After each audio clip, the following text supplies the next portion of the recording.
Assalamu alaikum wa rahmatullahi wa barakatuh, and welcome back to online classes of Iqra Hufaz Boys Secondary Schools and Colleges, our project of Iqra Education System. My dear brothers, in the last video lectures, we have already covered some topics of translation. This is part 5 in the series of translation. We have already discussed types and kinds of sentence. Then I explained and exemplified you simple sentences and then compound sentences. Today in this video lecture, we are going to discuss passive sentences. Let's take a review of active and passive voice first. As you know, active and passive sentences have a certain formula. The formula is written before you on the board here. For the active sentence, subject comes first, then verb comes, then comes object, and if there is any additional information, we use it in the end of the sentence. While converting that sentence into passive voice, we bring the object at the beginning. Although this is not an object, we are calling it object here. It becomes subject of the passive sentence. But for your understanding, I have written here the object of the active sentence comes at the beginning of the passive sentence. Then we use verb, and then we use by as an agent, and after by we use subject of the active voice as the object of the passive voice. But here I have written subject as it is for your understanding. And then as there is some information given in the end of the sentence in active sentence, we use that additional information as it is in the end of the sentence in passive voice too. I have also explained to you the rules of passive voice. There are 5 rules of passive voice. First of all, we do parsing.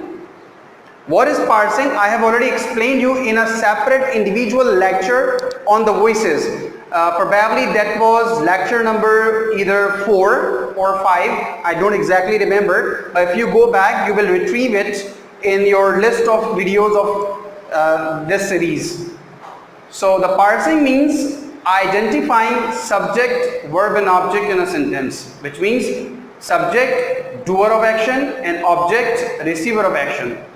When you identify subject, verb and object, all these 3 elements of sentence individually, then you can do the second rule. You can apply the second rule on that sentence, that is cross technique, which means bringing subject at the position of object in the passive voice and bringing active object at the position of passive subject. So this is called cross technique. We have already in detail discussed this thing in the previous lectures. Then rule number 3, we use auxiliary verb. I gave you the auxiliary verb of every tense, that we use some certain auxiliary verbs in passive voice which are different from the auxiliary verb of the active voice. Then rule number 4, we always use past participle form of main verb, which means third form of main verb.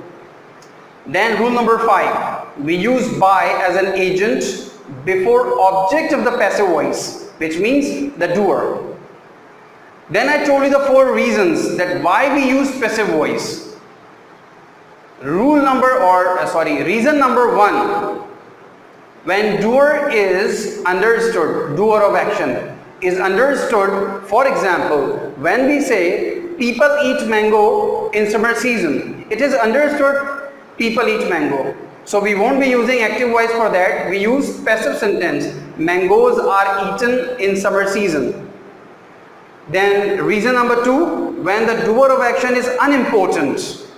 If I say people are chanting slogans against government, it is unimportant to say that people are chanting slogans.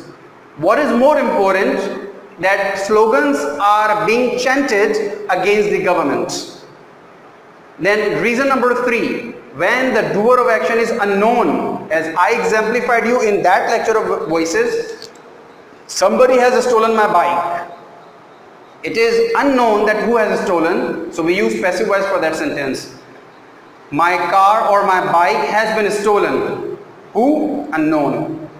And reason number 4, when the doer of action is hidden Here hidden means when a speaker wants to hide the doer of action. For example, if I say that I saw you in the market yesterday, but I want to hide that who saw you, then I will say you were seen in the market yesterday.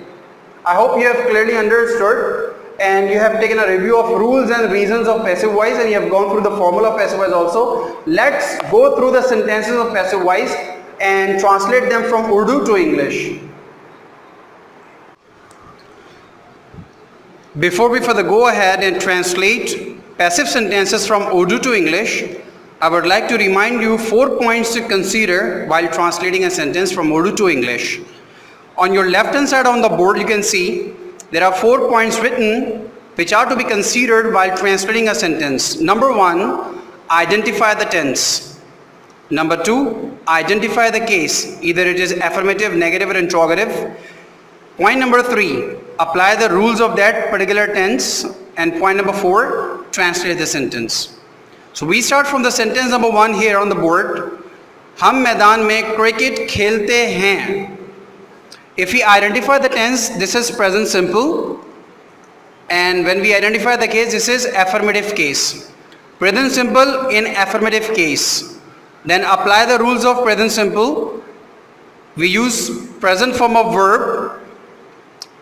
We play cricket in the ground. Sentence number 2. Okay, sentence number 1 is not a passive sentence. This is an active sentence. I am going to convert that active sentence into passive sentence in sentence number 2. मैदान में cricket खेली जाती है हमारे ज़रिए. Cricket is played by us in the ground. You can see that in Urdu sentence I have written हमारे ज़रिए under the brackets. Same as in English sentence I have written by us under the brackets. The reason why, because in passive sentence we rarely use agent, which means by plus doer of action. Otherwise we use passive sentence without that agent. If you are asked in examination or in your test that you have to mention the agent in passive sentence, then you will use by and whatever the doer of action that is. Sentence number 3, schools or colleges सितंबर में खोले जाएंगे. In this sentence you can see schools and colleges will be reopened in September. Urdu के जुमले में देखें आप अगर तो स्कूल और कॉलेजेस सितंबर में खोले जाएंगे. इसमें डूअर ऑफ एक्शन मेंशन नहीं है कि कौन खोलेगा. ऑब्वियसली अंडरस्टूड है कि गवर्नमेंट स्कूल्स और कॉलेजेस सितंबर में खोलेगी, तो हमने इसको पैसिव के सेंटेंस में यूज़ किया है उर्दू में भी कि स्कूल्स और कॉलेजेस सितंबर में खोले जाएंगे. In English schools and colleges will be reopened in September. You can identify a passive sentence with the help of the subject given in the sentence. यहाँ जुमले में subject दिया हुआ है schools और colleges. अब आप देख सकते हैं कि इस जुमले में schools और colleges कोई काम अंजाम नहीं दे रहे हैं. स्कूल और कॉलेजेस डूअर ऑफ एक्शन नहीं है बल्कि रिसीवर ऑफ एक्शन है. खोलने का अमल स्कूल्स और कॉलेजेस पर होगा. जब रिसीवर ऑफ एक्शन जुमले का सब्जेक्ट बन जाए तो ला महाला वो सेंटेंस पैसिव का होता है. सेंटेंस नंबर 4, हमें ऑनलाइन क्लासेस के ज़रिए पढ़ाया जा रहा है. यहाँ पर इस सेंटेंस में सब्जेक्ट क्या दिया हुआ है बेटे? जी, हमें यहाँ पर सब्जेक्ट है, लेकिन ये जो सब्जेक्ट है ये डूअर नहीं है. अगर सब्जेक्ट डूअर होता है तो सेंटेंस एक्टिव सेंटेंस होता है. अगर सब्जेक्ट रिसीवर ऑफ एक्शन होता है तो ला महाला जुमला पैसिव सेंटेंस का होता है. हमें ऑनलाइन क्लासेस के ज़रिए पढ़ाया जा रहा है. हम पर काम हो रहा है पढ़ाने का.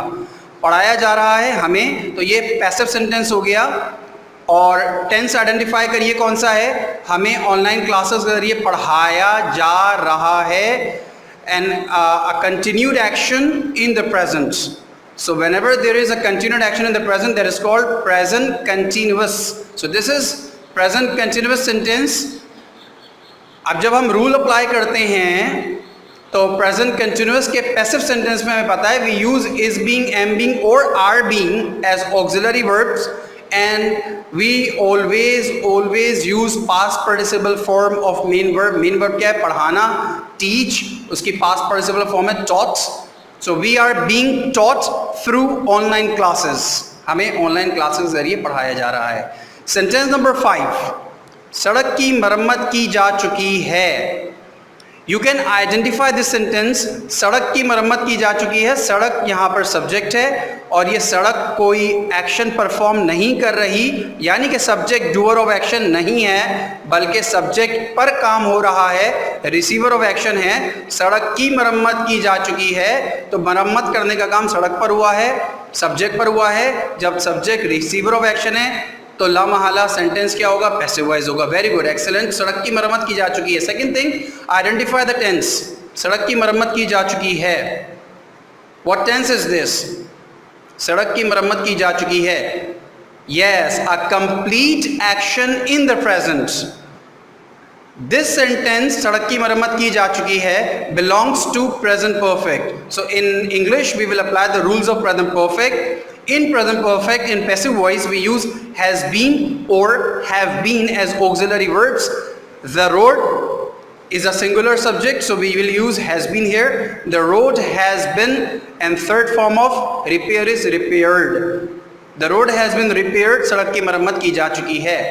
Sentence number 6, लोगों को बुनियादी सहूलियात मुहैया की जानी चाहिए. You can see here, लोगों को, लोग यहाँ पर सब्जेक्ट है, लोग काम नहीं कर रहे, लोगों को मुहैया की जानी है, लोगों पर काम हो रहा है. बुनियादी सहूलत लोगों को मुहैया की जानी चाहिए, तो लोग यहाँ पर subject as receiver of action है. This is a sentence of passive voice. Identify the tense. मुहैया की जानी चाहिए. Does this sentence belong to any one of these 12 tenses we have studied? Yes, it doesn't belong to tenses, it belongs to modal auxiliary verbs. You remember in the earlier classes you people have studied about modal auxiliary verb, which are can, could, will be, able to, should have to, had to, may, might, and so on and so forth. This sentence belongs to should as modal auxiliary verb. मुहैया की जानी चाहिए. People should be provided basic facilities. The passive sentence is this. People should be provided basic facilities. My dear students, as I recommended you in lecture number 2 in the series of translation, that you people have to do this work either in your rough register or in your fair register, but I recommended you to do it in your fair register so that you can retrieve this work in time of need when you want to go through the sentences, you want to review the passive sentences, or you want to review the translation at the time of examination preparation. So if you do it in your fair register, you will do it in your grammar section of your register, and you will complete your work, the previous work and this work also. We will meet again as we have discussed tenses, simple and compound and complex sentences. We have discussed passive sentences today. And now we will discuss conditional sentences in the next lecture. Till then, take very good care of yourselves. Wait for my lecture to upload. Assalamu alaikum wa rahmatullahi wa barakatuh.